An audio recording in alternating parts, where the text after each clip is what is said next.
It's Monday night. You know what it means? It means a Facebook Live. And tonight, our guest is the new head coach of the Rouyn-Noaranda Huskies, former head coach of the Drummondville Voltigeurs, Steve Hartley. Welcome in this Facebook Live. Happy to have you back. Thank you, Alex. Happy to be here.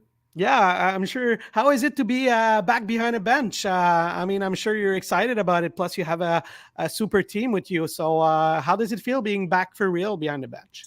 Very exciting. Very exciting. Honestly, um, the first day was a little bit surreal. I left home at 6:30 in the morning. At 5 o'clock, I was behind. At 7 o'clock, I was behind the bench of a new team with different logos. And after having spent 7 years in Drummondville, where we had some pretty good rivalries with the Huskies, it was surreal uh, to be on the other side, but happy to be here and real excited to be in the Rouyn-Noaranda and met a great group of guys. And from top to bottom, our organization seems outstanding. The welcome that I've received in the 10 days since I've been here has been amazing, and real happy to be back.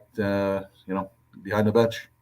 We'll talk about your team soon enough, but I want to know what you've been doing during your time off. I mean, it was almost 2 years, maybe, or a year and a half. No, November last year. Oh, Almost so a not year, even, not even. a Okay. year and 2 months. Yeah. Okay, so almost a year and a half, not even. So back in the game, quickly.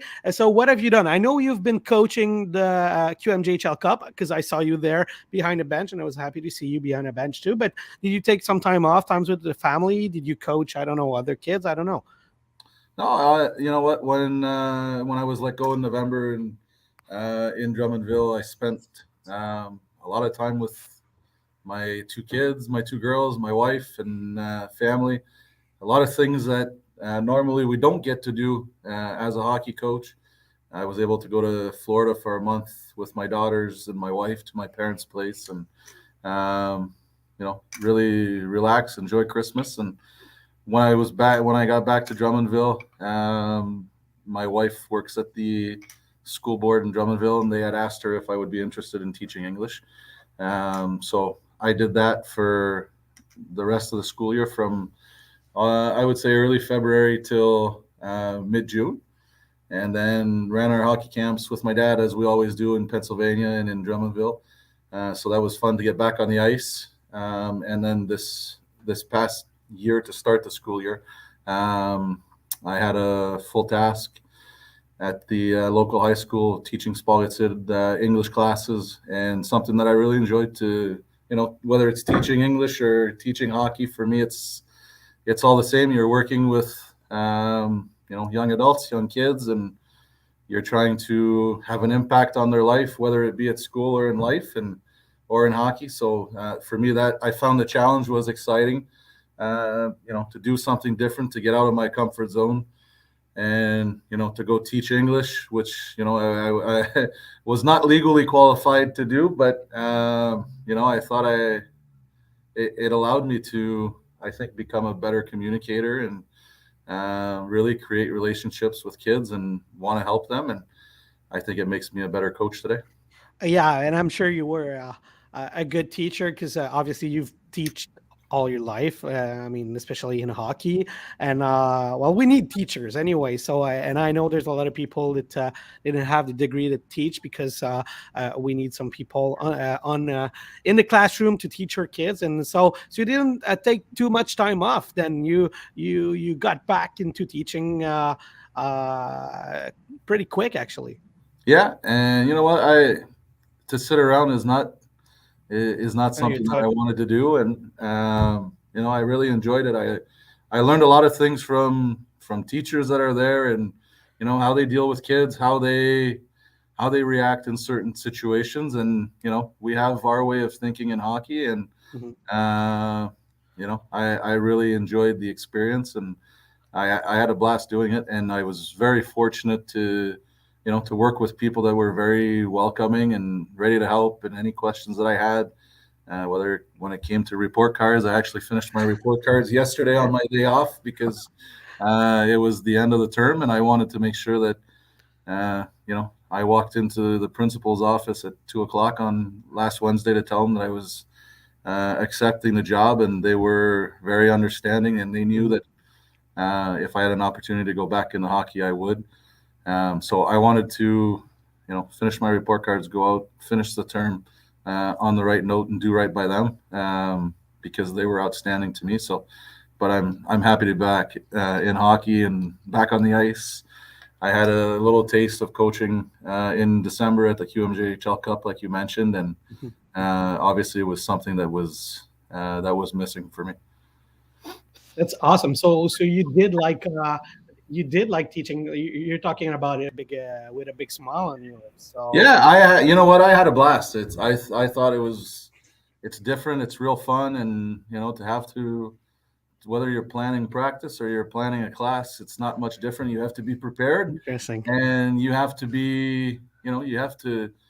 Kids these days are pretty smart. They know when you're, when you're prepared and when you're not. So I thought that was a challenge that was fun, and when you're not constant in the way that whether it be in hockey with practices and with rules and details, if you're not constant, the kids see right through it, and if you give them an inch, they they take a foot, and it's no different in school. Interesting. So I thought that was interesting to draw parallels between school and hockey, but it's something that I really enjoyed doing. So when you were teaching like on the board, were you drawing like X and O's and arrows and stuff because you're so used to it? No, but the kids were always Asking hockey question for sure. they always asked hockey questions, but especially my sports group. But also they were always traumatized when I have a habit of erasing when I draw on the board with my hands. So the kids were trying. They were like, "Well, why don't you use the eraser like all the normal teachers?" And I was like, "That's just an old habit. We don't have erasers on the ice, so I'm used to using my hand." And the kids they thought that was funny. That's awesome. All right. So that's actually awesome. I didn't know that you were a teacher. Sorry, you took some times with the kids and almost the same age gap, I guess. So yeah. All right. So now you're behind the bench. You're back behind the bench. You said you drove like a 6 hour drive, and then you got back behind behind the bench. How did you feel when you finally got behind a Q bench again? Well, you know what? You realize that there are only 18 of these jobs, and I'm very fortunate for the opportunity that Yannick and Mr. Blais and all the organization, to give me this opportunity. That I think that was I had a moment when I'm walking to the ice. I'm very grateful for the opportunity. You're out of the game for almost 14 months, and this summer there were 8 jobs, and there's a period where you're asking yourself almost if another opportunity will come along. So I think that was the thing that hit me the most walking to the bench was grateful for the opportunity, and real happy to be here. Looking forward to a great challenge. We have a very exciting hockey team, and we're going to work in the next month and a half, these last 15 games to prepare for the playoffs, and we'll be ready to go when that puck drops. Awesome. Yeah, let's talk about your team now. What have you seen from that team? Did you watch a lot of Huskies games before you got into Hawaii, or was it like super new to you because you were a little bit out of the game? I don't know. What do you know about your team, and is what you saw before you got behind the bench is pretty much the same of what you're seeing right now? Now that you've been a couple of weeks in. Well, I followed the league last year, this year, this year, and even last year. I was going to games in Drummondville, and I probably saw 20 games in Drummondville this year. Every chance that I had to go, I was there. I would watch games online, and when I started talking to Yannick, I watched the last 2 games of our team, and wanted to have an idea of what changes we would like to make right off the bat, where it wasn't, where the areas that I thought we could be better, and coming in, obviously we don't want to change everything overnight. It's a, it's a there's a lot of skill, there's a lot of talent. For me, we've put an emphasis on wanting to play fast, and I think it'll just make us an even better team. But a very receptive group, a very mature group. I found a group that's very tight knit. All the guys are very close, and they all want they have one common goal. They want to win, and um, we're going to work together towards that goal. I want to talk about some specific players, and I don't want to single out um, too much players, but there's a couple of ones that I want to talk about. There's one little kid that I have to say I like a lot. He's at the top of the league right now, best scorer of the league, Antonin Véro. What clicked for him this year? What made him so dominant this year? We always knew that he had a good hockey sense. We knew that, but now the points are coming and coming and coming again. What made the difference for him this year? I think it's pretty simple. He's 19 years old, and I think that it's a fact that players come into we see the best of them at towards the end of their 18 years old year after the trade deadline, 19-year-old year and 20-year-old year. That's when players are at their best, and I think what sets him apart is I knew Tony from under 18 camp with Hockey Canada, and when we were in the bubbles, we were 3 or 4 times in the bubble against them, so got to see him play a lot. And I think the one part that I've learned about him and noticed about him in the 10 or 12 days since I've been here is how much he competes. He's competitive. It drives him, and I think that's where his success comes from. He's extremely competitive. He wants to be a difference maker. He will be a difference maker for our team, and he wants all the information. And I just think he's an outstanding human being. I don't want to put you on the spot, but I'll do it a little bit. Do you think an HL team's going to start looking at him with what he can do? I mean, with his hockey sense, I mean, maybe he can make a career out of it. Absolutely. There's a lot of the knock on those guys is always their size, whether it's Antonin Véro, whether it's Luke Woodworth and Drummondville. It's always about their size. But to me, you look at the NHL today, how it is, there's a lot of smaller players that play, and it's because they play fast, they're dynamic, and they're difference makers. And I think both of those players are players that are very dynamic and that are difference makers for their team. And I think for me, it's only a question of time. Oh, that's awesome. And I know for a fact, because I've been working with him for the last 4 years almost, and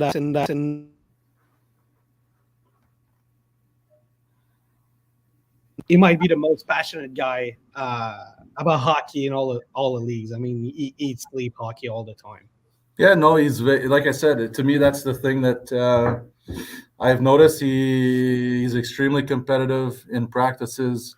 If he loses the battle, he wants to go again, and he's been a pleasure to work with so far. Another player I want to talk about, because we haven't seen him so much since the beginning of the year, because he was injured, and I'm sure you're happy to have him in your team than play against him. I guess most of the team would rather have him in their.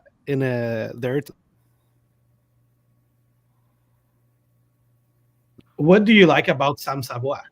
Well, I think it's when you play against him, you don't like him.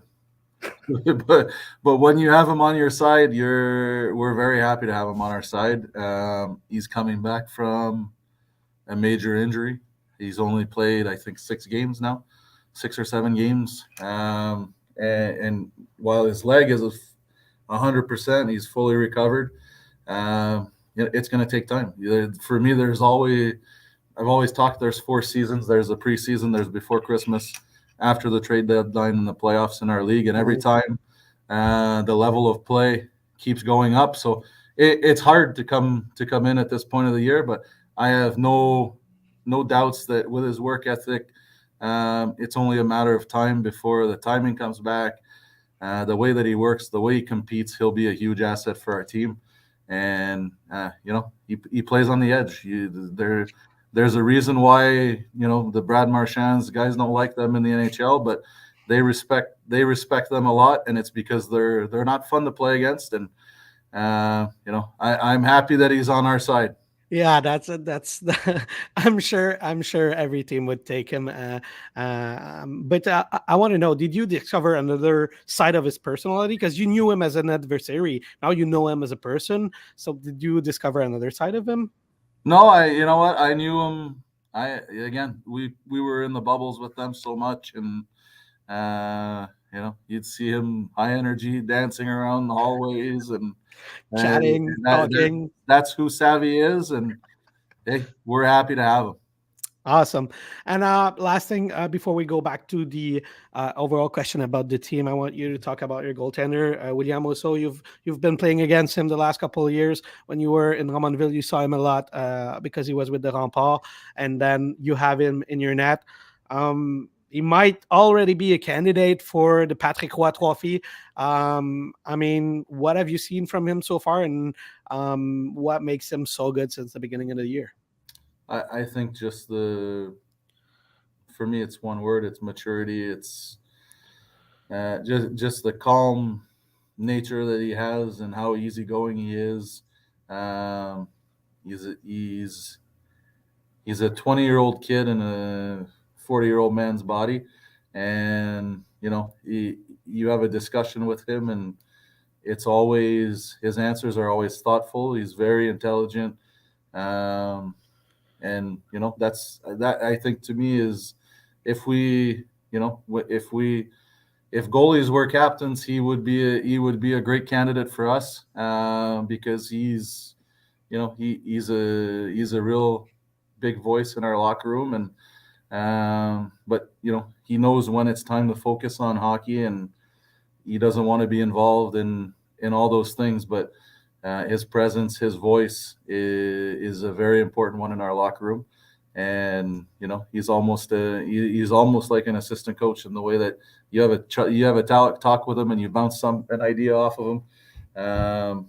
He's very mature for his age, and we're real happy to have him. You know what? In the playoffs, you win with defense and goaltending, and there's a reason why Quebec won last year.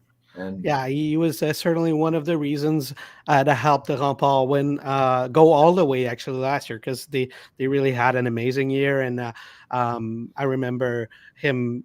I mean, not directly talking about it, but he was maybe the last cut goaltender for Team Canada, and then he went to the Memorial Cup and went right in front of the Team Canada goaltender. So he knows how to win. He knows how to battle, and I mean, I think you have a good one. You have a good one in the net. All right, now I want to talk about. I want to talk about the team, and maybe also about your former team, because now you're coaching one of the contender team, and right in front of you is your former team. How does it feel having Drummondville right in front of you and chasing them? hey, for me, it's what I was very fortunate to have 7 great years, and when the puck drops, it will not have anything to do with me. It'll be about the players on the ice playing. And you know what? Like I said, I had 7 great years there, and you know what? I'm still close to a lot of those players. I was happy for them early on in the year, the success that they had, and the job that their GM did at the trade deadline to position them in the position that they are today. And but you know what? For me now, it's about our team. It's about the Huskies, and we're going to prepare. We're going to prepare this last month and a half, these last 15 games, to make our game the best that we can have it for to be ready for the playoffs. And once we get there, you know what? The game is played on the ice. It has nothing to do with the coaches. I'm sure it would be similar for Sly leaving Halifax, and they're a contender as well this year, and he's a good friend of mine. But once we get there, the games are played on the ice, and it has nothing to do with the coaches. It's about the players. They're the ones that play. They're the ones that put on the show. And you know what? I'm happy to be here. I'm happy for the opportunity, and we're gonna work. Our entire group, our entire staff, our entire players, uh, to try to be the last team standing. Yeah, I got that, and I think it's an amazing answer. Uh, But on the 25th, like Sunday, you're gonna be back in Drummondville. Do It's you think just you're a gonna have hockey game. what? It's just a hockey Yeah, game. it's just a You hockey know, game. Yeah, for sure. we have a lot of work to do. We're trying to make adjustments on the fly. We're using these last 15 games as a training camp to make our game the best that we can. And like I said to their players, I said it this weekend against Quebec. We played them 2 times in a row. It's not about the team on the other side. It's about us, how we're going to prepare for those last 15 games and to build our game to make it better game after game. But for sure, it's going to be a special night. There's players on the other side that um, they're lifelong relationships, and it's going to be special to be back on that in that building, and to be on the other bench will be, like I said, I have great memories. Almost 7 years. My 2 kids were born in Drummondville, so for sure it's going to be a special moment. But once that puck drops, we're going to be there to win a hockey game. That's awesome, and I'll tell you what, I'll keep an eye on that game for sure. And I think most of the QMJHL fan are gonna take a look at that game because it's gonna be. I mean, you cannot have a better setup with two contender team and a former coach. I think it's gonna be. There's a lot of a good storyline for that game. Yeah, but you know That what? Sunday. Like I said, it's two great hockey teams, and the focus for me needs to be on that because Yeah. the players are the ones that put on the show. They're the ones that compete on the ice, and that's what the game needs to be about. I'll enjoy the moment. My family will be there. A lot of friends will be there. But at the end of the day, it's a hockey game, and once that puck drops, there's no more friends until after the game. Yeah, awesome. You said earlier in the interview that you were maybe kind of a change coach because you learned during your teaching days. What would you say that changed the most? Like when you got behind a bench, you said, "Okay, that's a new me in some way." Well, I don't think necessarily it's major changes. It's just the importance of we see how society how it's moving forwards, and at the end of the day, we're there to make a difference in our players' lives, whether it be off the ice or on the ice. And we have a tendency of uh, being hard on our players, of being negative on our players, and I just think it's the importance that we appreciate that we're working with the some great young elite athletes, and it's a privilege. Like I said, to be away from the game for 14 months, I'm truly grateful to have the opportunity again.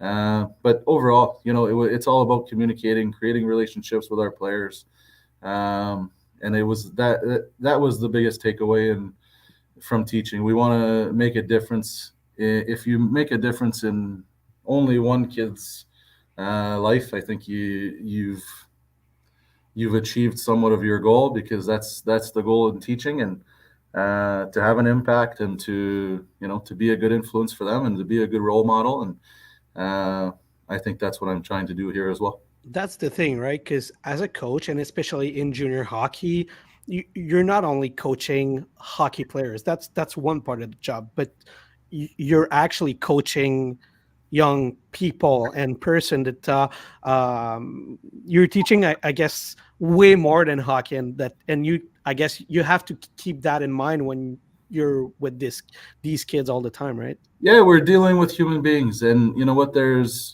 I think if there's one thing that I took away from school, is there's all kinds of issues. Whether it be at home, whether it be in class, whether it be personal issues. There are 1,000 things that could be going wrong with one of our players, and I think it's just to be aware, to be there for them, and to be available. And I think that's the one thing I've told our players here is, if something is not right, or if something, you have to come talk to us, and we need to have a discussion. If you don't agree with something, we need to have open and honest dialogue. And I think the more that we'll establish that communication, the more trust there's going to be, and the more that it's going to be a healthy relationship. Awesome. Well, Steve, that's all the time we have for the English interview. If you were watching in English and you want to switch to the French platforms, we'll do an interview in French too. So, Steve, see you in a couple of minutes. Perfect. Thank you.